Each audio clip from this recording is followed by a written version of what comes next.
Arab foreign ministers called on the international quartet to hold an urgent meeting to save peace chances and the two-state solution and to take international action consistent with UN resolutions and the Arab Peace Initiative.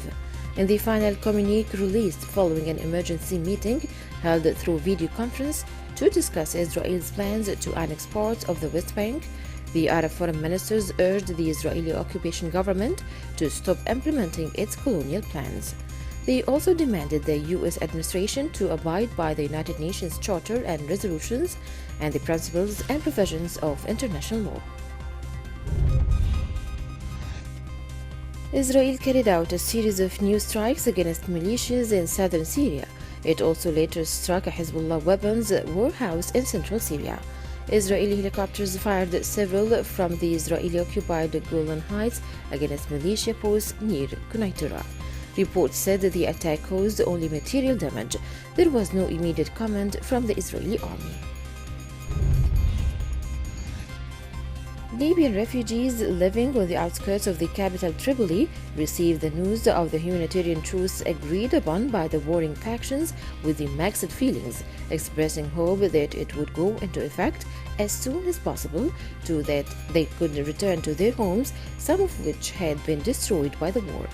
According to the estimates of the Minister of Displaced and Refugee Affairs of the Government of National Accord, over 350,000 citizens have been displaced by the military operation on the capital.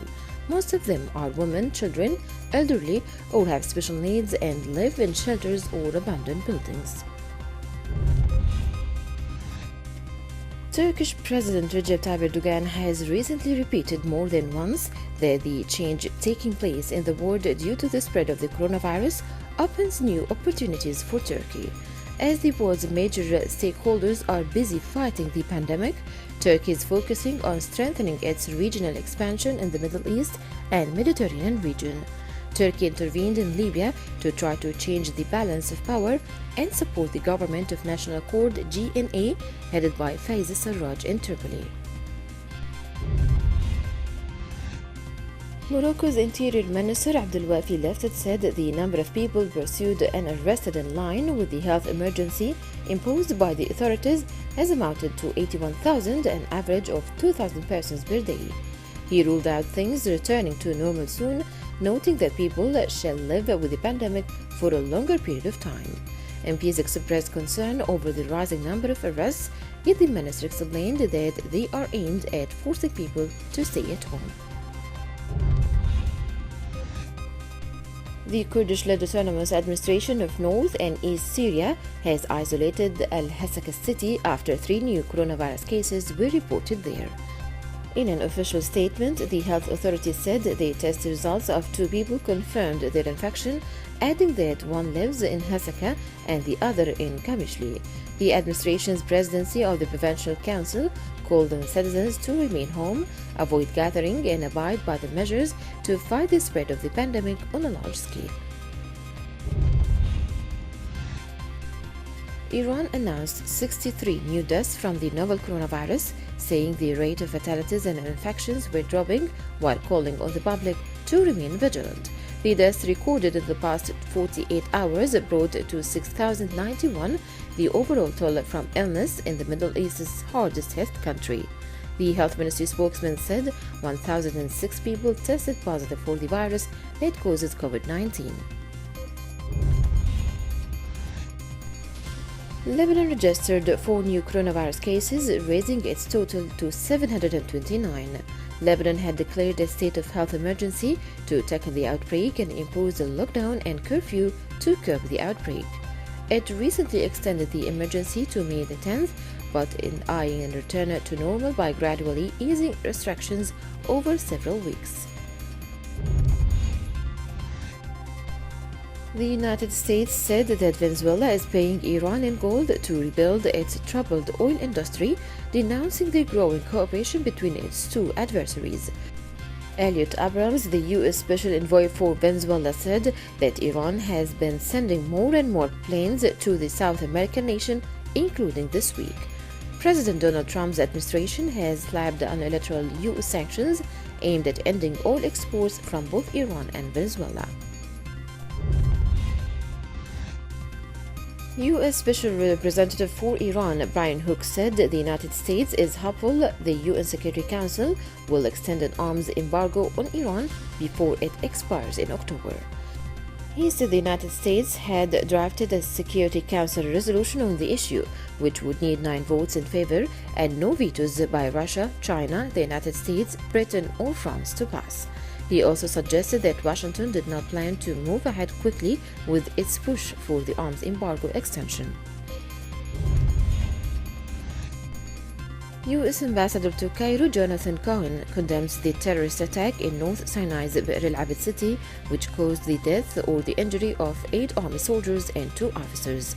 Egyptian military spokesman Tamer Rifa'i announced the death and injury of 10 military personnel without mentioning the exact number of deaths.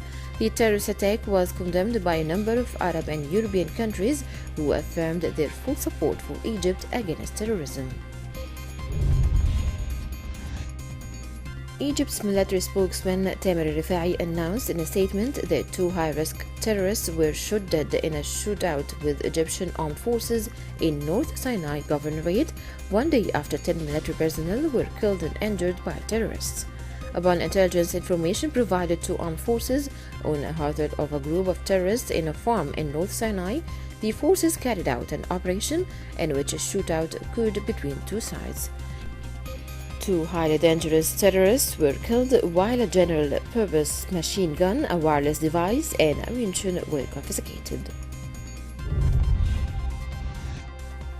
Egypt recorded more than 358 new coronavirus cases and 14 deaths, which raised the total infected patients of COVID-19 has exceeded 5,895 and the total deaths to 406.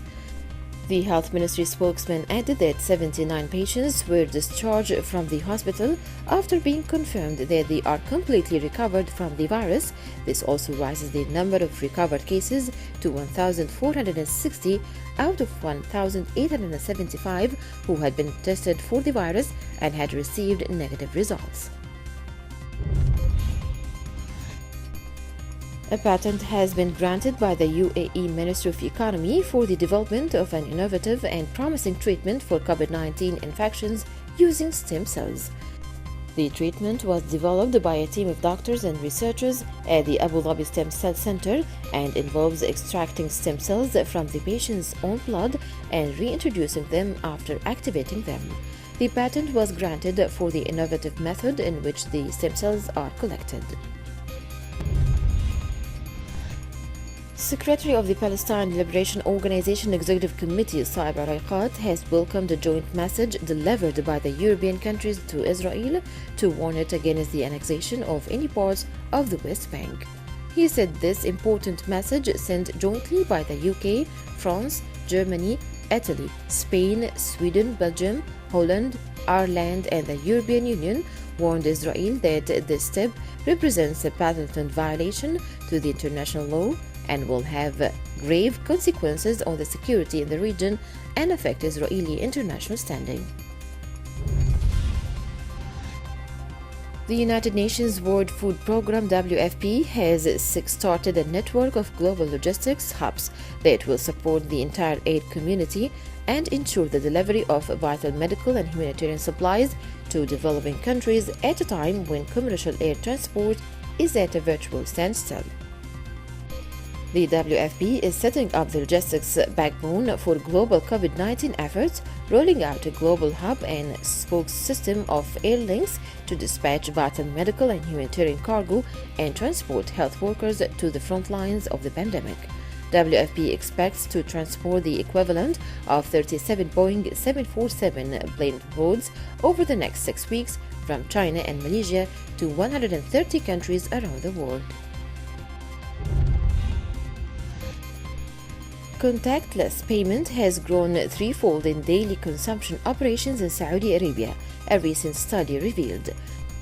It found that 78% of respondents view contactless payment as a preferred method in carrying out purchases, while 80% indicated that it's the safest method amid the coronavirus outbreak.